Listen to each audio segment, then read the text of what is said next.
Creating the perfect company from the organizational experts, Multiview Incorporated.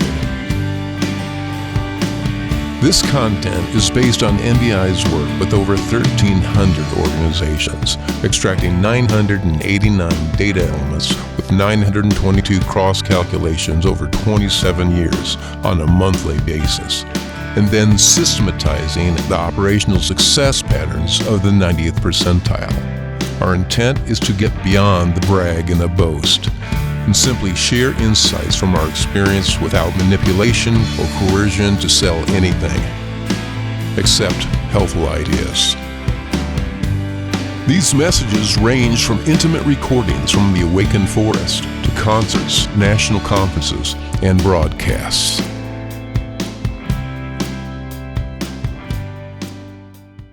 We're surrounded by the truth, and that's the whole thing about this whole Awakened Forest complex as we build up all the things and we reconstitute the lonely hermitages up on the sides of the mountain and stuff for people really to come to themselves, because a lot of times you have to be surrounded with the truth. Now, I'm not saying everything is not the truth, but I'm saying nature,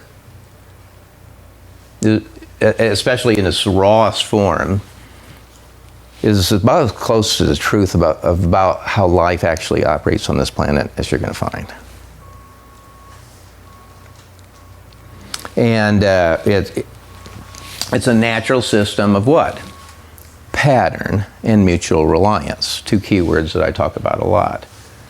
Pattern, or pattern recognition, is what? And most of you heard this, is intelligence. Two words, pattern recognition. And when people realize that random does not exist, and you start to incorporate those patterns, they have what? They have success value, profit value, survival value. You learn that there's these things called seasons, and that there's a time when food is plenty. And then you find that later on there's not so much, and then there's a time where there's nothing. And so you start to say to yourself, this is a repeating pattern. Perhaps I should hold back some of my nuts and not just gobble them up. That's intelligence.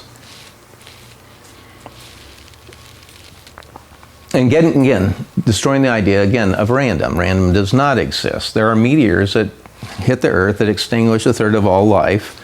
They happen on a regular basis, or, depend on your definition of time.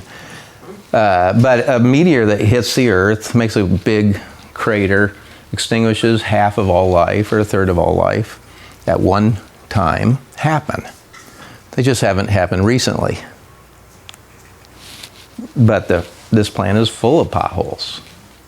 Or if you go out and have a fender bender, well, that happens thousands of times a day, just not to you. Random is a human idea that has no basis in reality, just like most of our measurement. We don't trip across lines of longitude. They are made up. Hell, with temperature, we have Celsius, we have Fahrenheit. Pick your measurement. These are human inventions with utility value, but language, and again, we'll talk a lot about language because that's how we communicate so much. So the truth is, we're surrounded by this. And also, again, that it is the system of mutual reliance. That's the other thing too. Just like a human organization, here we have various bodies that somehow, if in a model, we want them all to work in a harmonious whole, integrated, coherent, where all the parts are serving the main function, and that all are linked together so they don't silo and say, oh, I'm in finance, I really don't have anything to do with clinical. Oh, I'm in this, I don't do this. And then I wonder why the organization doesn't function very well, because it's not functioning like nature or a human organism. Depending on whatever your level of magnification you want to focus on.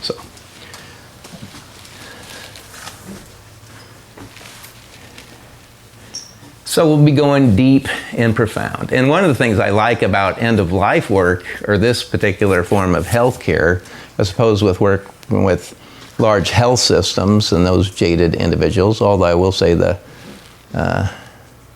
that's creeping in here too, is that we have this opportunity to easily make our work profound, to give incredible meaning and purpose to the workforce. If any organization has any kind of turnover problem, you're having an issue teaching meaning and purpose, basically. There's something off. It could be our hiring practices. It could be whatever, like the silly idea, let's just pump up the salaries and we're going to load this thing up and stupid. But it's just easier for us to link a profoundness, and because what human desire, and we're going to be talking a lot about this blunt reality, probably more than we do in other programs, about the human animal. The fact, when we consider we have all the parts of a pig or a horse or an insect. We're this thing. And that, we're part of this death transition from one state of life to the next. Whereas if you're making shoes, it's a little bit more like someone could trip. You better do a good job with the stitching there. That doesn't look cool. I mean, whatever. So it's kind of easier. And then the ultimate question, again, how do people actually learn? That is always, I think, the central thing, that we evolve over time. And I will say this, I think because the negative, and I'll be overemphasizing the negative. Why? Because there's so many, our media, our systems of training all focus on the positive, success, we have to do all this. The negative just gets robbed of its value, really. And so people don't learn to appreciate the negative. So I'll be overemphasizing it, which that's what you will do as well, because you're basically going to mimic a lot, whatever you can pick up from me that you feel like would be useful. Learn to exaggerate even the negative, so that people have a better life, a more reconciled life, you might say. And if you really get to the place of like Jim back here, the unfazed life. And thank you, Jim, for getting everybody in here. Hopefully no major issues. No, it's a very bold and adventuresome crowd. There was nobody stressed that I could tell. Okay, groovy. Okay, so the question. And again, questions actually, we're looking for answers, but questions are where the action is. I mean, that's where the juice and the life is. And even knowing that there's no ultimate oasis or destination kind of keeps the game going. Because if there was an ultimate and like dead stop, we would all just be bored out of our minds. So I like this. And the fact that in this small setting we can all multi-view together. It's just easier to network here than it is in larger facilities and all that. I've done this thing for, where there have been hundreds of people, and it's just not quite the same experience, So, okay, virtually all of our problems, issues, challenges come from our people systems, which is directly what we're involved with. And they are quality issues and the quality of our people systems. Because we're human organizations, of course it's coming from our people systems. And the one thing I'll emphasize, I may not have a slide that details this, I want us to focus on system solutions rather than people solutions. In fact, let me say it like this, by focusing on system solutions, it will cure your people's solutions you're looking for. But if people have these naive ideas, I'm going to bring in this change agent, and I'm not saying there's not times to bring in the change agent. I mean, Multiview is a change agent organization. Nancy goes in and will transform things, or Kent, or whatever. There's times you need that jolt of some bold statement or vision, or a person, directing that or helping with that. But the naive executives and CEOs say, oh, I'm going to hire this person. They're going to fix my problems here. They're going to do this. And yeah, you'll get lucky once in a while. But not everyone's a great picker. And so by focusing on the system solution, that is, putting intelligence, pattern recognition, again, and in all these cases we're going to bring in intelligence. The big thing, I'll just say this, the big thing that people are purchasing from Multiview really is intelligence, pattern recognition. Our whole business model is based on identification through quantification, investigation, documenting whatever that success pattern of this distinct minority, because anything in the 90th percentile is a distinct minority, document it in a Six Sigma type way, because without this it's fantasy land. It'll never get operationalized. It becomes an oral narrative. And then bringing it to our clients. And we do this with, other organizations, and there's best known ways to do it all over the place. But yes, but intelligence, but taking this intelligence, applying it to our people system. Who gets in the club? What are the best ads to run? What will give us a 400% increase in the people that want to work with us? And this is all known.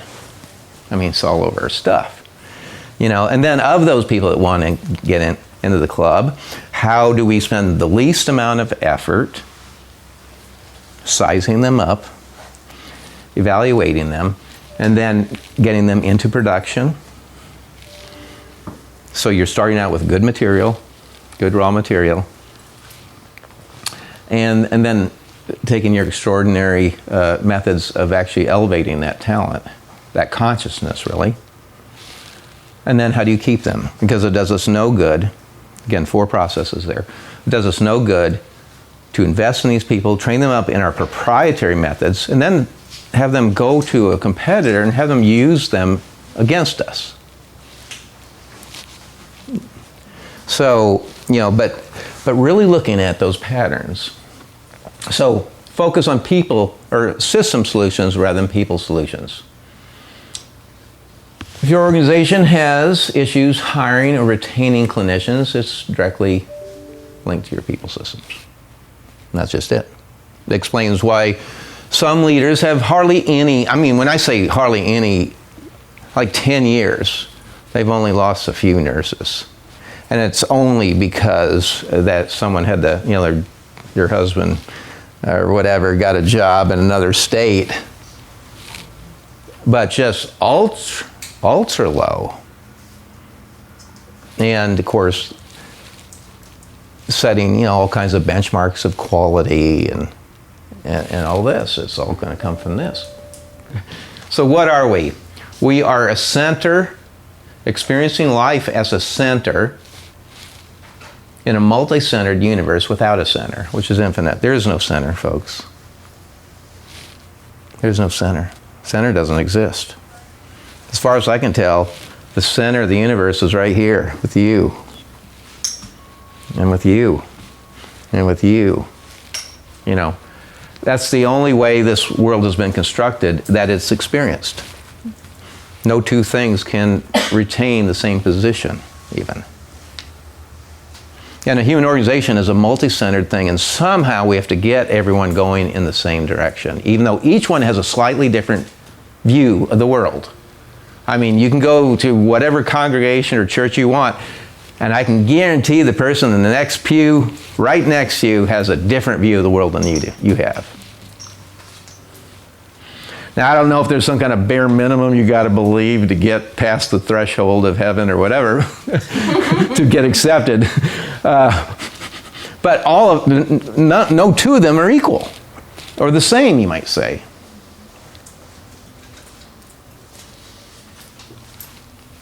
Okay, I didn't mean to blow our minds right out of the gate, but anyway, that's something to think about.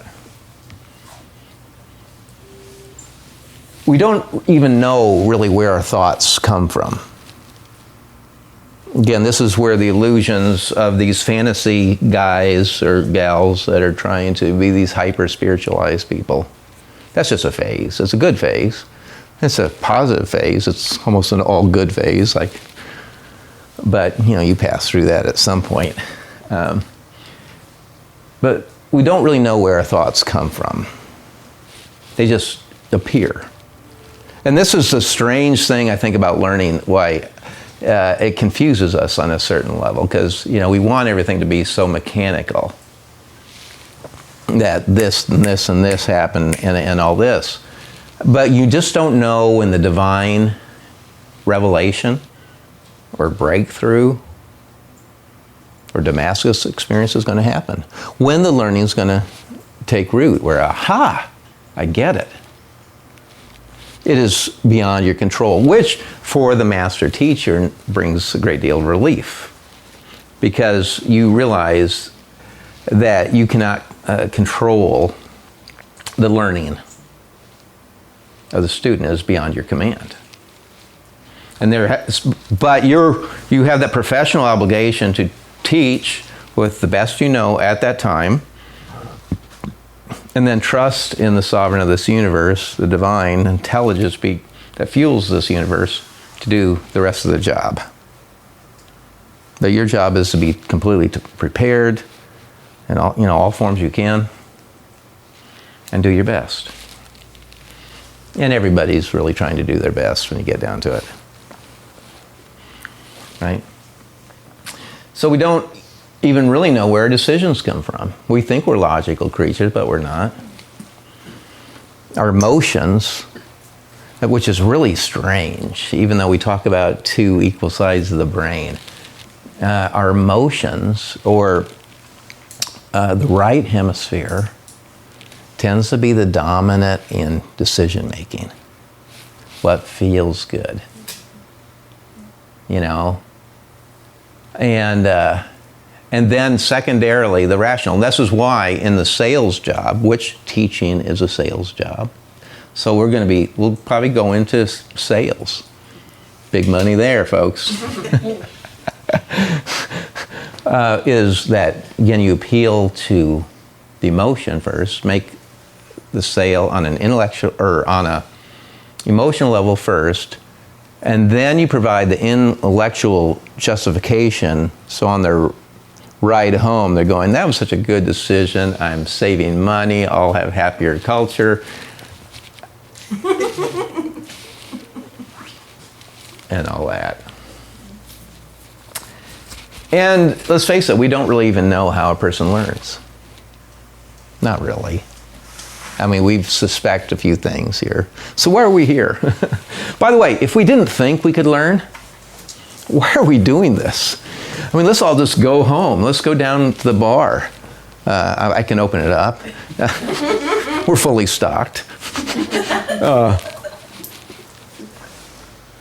There would be no point. So we have to believe that people can learn, but there's also an element that we just have to get honest and say we really don't know how. And if people can't learn and grow, then there's no hope for humanity, right?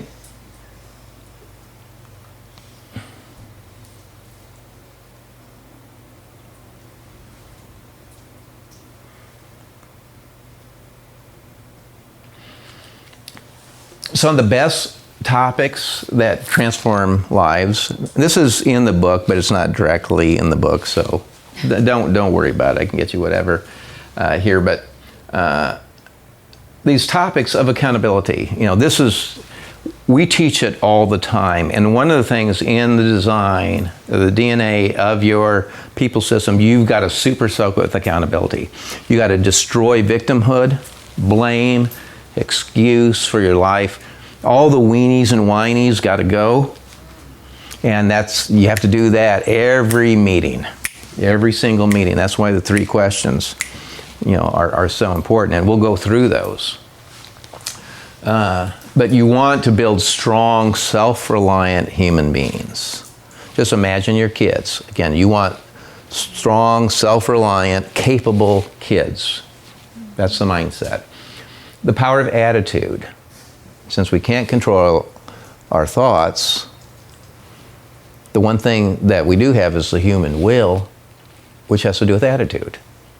Where we can have a hostile attitude of the world, or we can have a more benign, or even feel like have an attitude that it's a helpful universe. It's designed for my personal advancement. Well, just the way that you look at things transforms the thoughts. And so you start having these great thoughts. Those thoughts that you dwell in become beliefs. Those beliefs that we have tend to produce actions.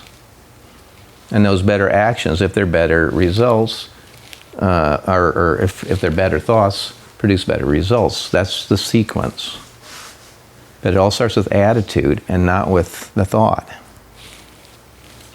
And that's something that's overlooked a lot. And then the topic of compensation, realizing that all of life is compensation. And it's not just to be delegated, or relegated, I should say, to the domain of financial. Compensation, in fact, the highest compensation of life and a workforce or environment is the compensation of the experience or environment. The people we work with, the attitudes, the vibe. Because you can pay people millions of bucks. People have done that with me, where I'm like their figurehead in the corner, and I'm getting a check every month, even if they're not using our stuff that much. And after a while, I'll quit. Because, what's the whole point? The money will not hold people. The environment will. And usually you can pay so well. If we manage well, we can pay well. So it's not like we have to forego one for the other. But realizing that all of life is a payoff. Even when you touch the hot stove, that's some kind of payoff. It's a painful payoff. Whoa! Or result, but it goes, I probably am not going to be setting my hand on that hot burner anytime soon. But there's a payoff there.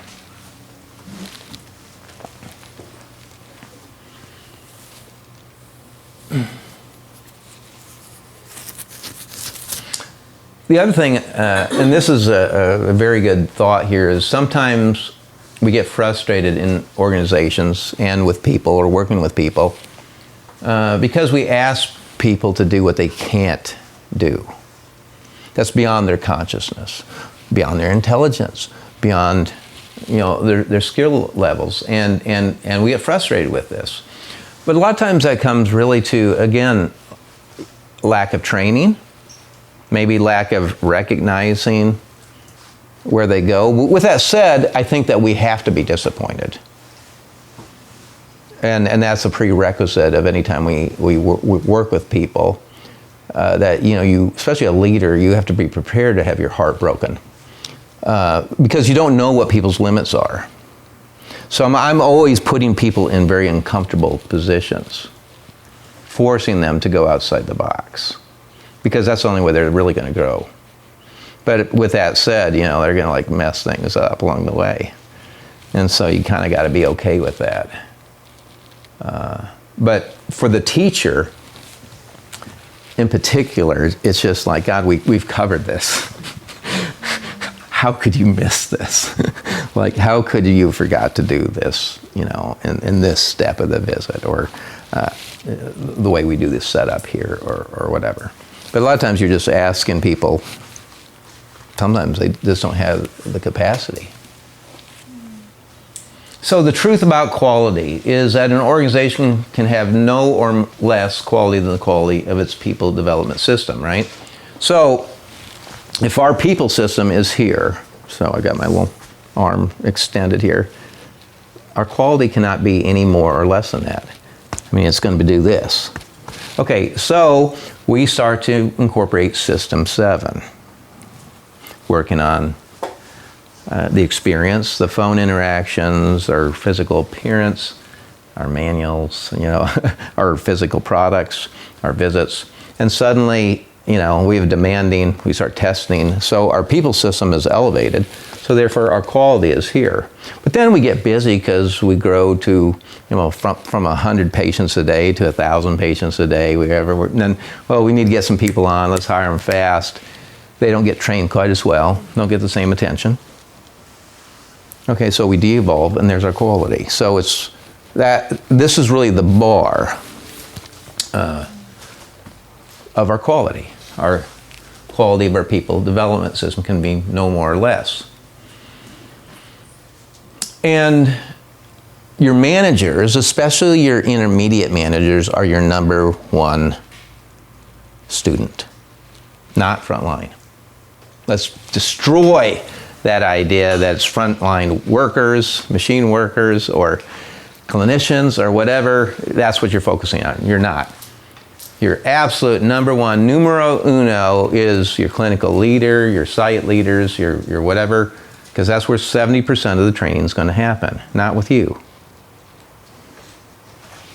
When we were winning the Baldrige, again, the only end-of-life company to do that, again, there's two of the world's leading awards of quality. Extremely hard to get, the Demings Award and the Baldrige. And of course, we did the Baldrige for our area.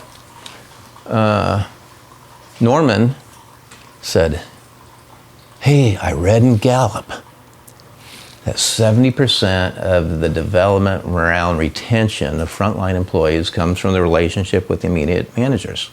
Let's focus on that. And that's how we did it. You're replicators. So that's why you've got to have rock stars. If they're not rock stars, if you don't look at that person and go, man, that person is inspiring, I want to work with them, I could get some benefit, this would be way cool. Don't put them in the position unless they are just legend. I mean, when they walk in the room, you know, the vibration just goes up. If it's neutral, and it's not like they have to be these charismatic individuals. They just have to have a vibration that's attractive. And so it's not about the pomp and the glitter and production and all that. It really has to do with what they've evolved to, because you can have a very mild disposition, but if people know you're the real deal, they'll get behind it.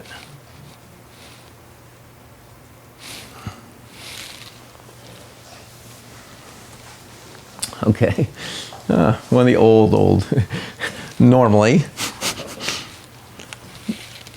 since we're dealing with natural disasters here, but we would have the manual, your testing sheets, number 2 pencils, nice eraser, your name thing, all this, you know, just set up, and this is what I would probably do with my hospices as well, or my organizations. And then all of this. And the value of testing, again, you think about it, it's such a basic concept, and most of us have had that in school, right? But yet, we go into organizations, and they're not given tests. And I think that anyone that doesn't test and intensively test is a joke. Of course they're a joke, because you don't know what people know or what they don't know.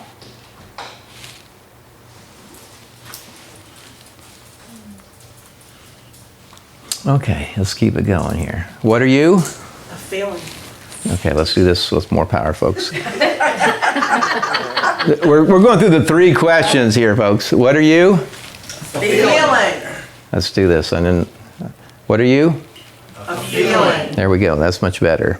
And then, this is how you start every IDT meeting.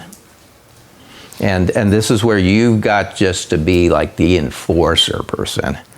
And when you're training your clinical leaders, it's like, here's how you run a meeting in your proprietary, it's a sequence of success. Always starts with the first question, what are you? Then second question, what do you see yourself out as? And the third question, what day is it? So this question, and all these are centering questions. So what are you? You are a feeling. And then you do the uncomfortable call out, which a master teacher does, where you want to put that pressure on some individual. Because if you just say, what does that mean, and you allow the group, well, some people are just going to hide out, right? So you want to look around and use your platform and like single someone out and say, what's that mean? Oh, what's that mean? I'm a feeling. Yeah.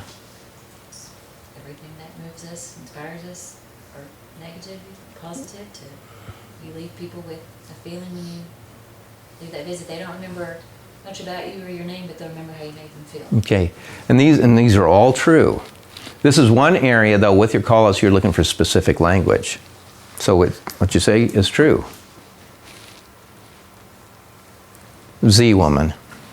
What is it with this? I'm a feeling. It's because feeling is the basis of all memory and recall. Right.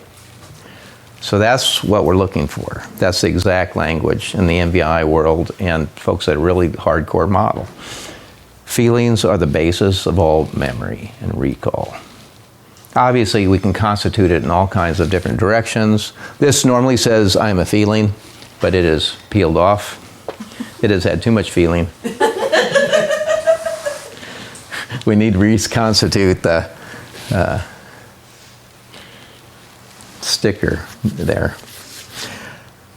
But yeah, it's the basis of all memory and recall. Very important for educators or people in R, because if that's the whole thing, that means that somehow, if we want people to remember things, we've got to harness this reality. And again, you can prove it. I always prove it with the same two questions. Where were you when you got the news about 9/11? For some of us, you're just kids, like, like. Oh my gosh. Yeah, so that kind of, so that question's kind of, the shelf life is running out, expiration date. But I was going to say is that, but most of us that were alive in that time, is anyone still thinking about it? I mean, we got it in milliseconds. It didn't even take a second. Okay, let's contrast that with the question, what did you have for lunch 2 weeks ago on Wednesday? Okay, and you can't remember that. Okay, two different life events, but yet you can remember something that happened many years ago, decades ago, and something that happened a mere 14 days ago, we don't remember, or 13. Okay, so what's the difference? The feeling. And in fact, that was a negative feeling. And it had incredible image of towers coming down, which, as we go through this, between 85 and 93% of all communication is image. The mind works in image. Like if I say, whatever you do, do not think of the purple elephant. Just don't let that image come in your mind, whatever. You can't even help yourself. You're looking, that erupted, whatever your version of that is. Those are the realities that we're talking about in that we just have to face and harness to be tough. Empowers. Try to get rid of the educator thing, So who am I? So what are you? A feeling. Okay. Basis of all, or foundation of all memory and recall. And then the next question is, what do you see yourself as? A teacher. Let's do that a little more strength. What do you see yourself as? A teacher. Well, what's with that? I consider myself an empowerer. Yeah, I like that. And this is when we'll take two different levels. But again, the thing is, the pattern here, I call it an individual, don't let them hang out. This also keeps everybody on their toes, right? Oh my God, they might call on me. And if you see someone nodding off, that is your target. Right. Okay, Nancy, what does that mean? I'm a teacher. What's with that? So we are replicators. Our job is to teach the caregiver what they need to know. The Medicare benefit was never designed for us to provide the care, but for us to teach the caregiver what they need to know. Yeah, and she's hit that on two different levels. I'm a teacher that we're empowers. And I find that at every single IDT, we have to deprogram clinicians to think that they provide the care. Get rid of it. You don't provide the care. That is not the job. I don't care if you're a CNA or whatever. You're there is to empower people to do the care in our absence, and it applies especially to hospice, to home health. Most of our home care type health care have to do really with this empowerment thing. And what's the evidence? Let me just put it out there. What is the evidence that we are not paying you to do the care, but we are paying you to teach? Primarily. What's it? Our caps. I mean, you take a look at 18 of those questions where we come back to our ability to teach. There's your sales job to the CEO. Say, hey, we need to get a little more juice going in our people, the development and stuff. This is great ROI. If we want to and this is why we don't have any problem surging someone to a 5-star hospice in a relatively short period of time. I mean, Nance, you want to testify? Yeah, several of the hospices that we've worked with have increased stars, if not gotten to 5 stars. Yeah, I've just heard alone, but I mean, there's just all kinds of them. So, and then the third question is, what day is it? And what day is it? The best day of my life. Oh my God. What is up with that one? Can you enlighten? I mean, have you not seen the news? How can you say it's the best day of your life? I'd ignore the news so I can believe it's the best day of my life. Yeah, what's with that? I mean, I think it's a good, way to strive to be, for sure. Like, if you can start every day with a good attitude, then you're passing down that positivity and, can't get bogged down in the negative. Okay, that's all good. Sir, what do you think? Tomorrow's never promised. What we have and what we can do today is what we've got, so we've got to make the best of that day, because who knows if we'll be here tomorrow. Okay, that's also good. I'm just going to replicate. Hey, and I will say this. Okay, here's another thing though that you'll notice I'm doing here. If someone doesn't get it, sometimes I'll call on people I know it, like, just for the expedient way of getting to the answers. A lot of times I will absolutely torture the groups. I'll start out and if they keep missing it, it's just I'll go next, you, and then I'll bail them out if I need to. But Alex, what's it mean? I mean, how can you say it's the best day of my life? Not the best day ever, best day of my life. Well, it's all about accountability. There you go. I'm looking for that word, accountability. This is where you can incorporate at least every 2 weeks that they get reminded that they have to own their life. And they got to own their attitude, probably above all things. And the other thing about a day, rather than, I see some organizations change it to best day ever, but see, no one knows what ever means. And so it has less power than we know that a day starts by waking, and there's a time when we go to sleep and that day ends. And so within that time frame, can we be fully accountable for that day and for our attitude and our responses to things? And this seems so subtle, but this is such a perfect illustration of the power of focusing on your people systems and exactly what we do. Because here we're benignly manipulating the workforce. And what happens when people start to own their lives? Help me out here. I got an IQ of 40, folks. I keep 20 on each side just to keep it balanced. What happens? You start teaching accountability. It's the best day of my life. They start taking action. What's that? They start taking action. What kind of action? Like self-driven action. Yeah. More proactive? More responsible. More, They become more responsible. more responsible? Self-reliant. Self-reliant? Ownership. Ownership, doing their job, Less blaming. less complaining. And Bi- blaming. yeah, And blaming. and blaming. Bitch factor goes down. What happens to the work atmosphere and culture? More positivity. Okay, retention goes up. Happier people tend to do better jobs. I mean, all this is coming from one innovation of language, asking the question, demanding a precise set of words, in this case, a precise definition, not squishy, because otherwise, there's certain things you have to just establish. This is our definition of culture.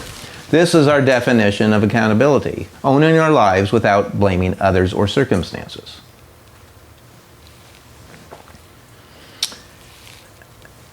And that precision, again, it's just radically helpful. Again, there's a time for paraphrasing where we can have whatever, but then there's that time of the master teacher where you know the difference of exactly what you're going for.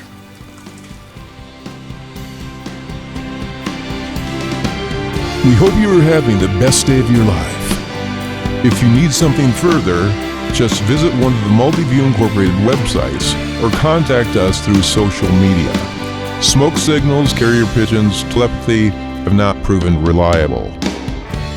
All calls are answered within 3 rings by a competent, real person. Thank you for listening.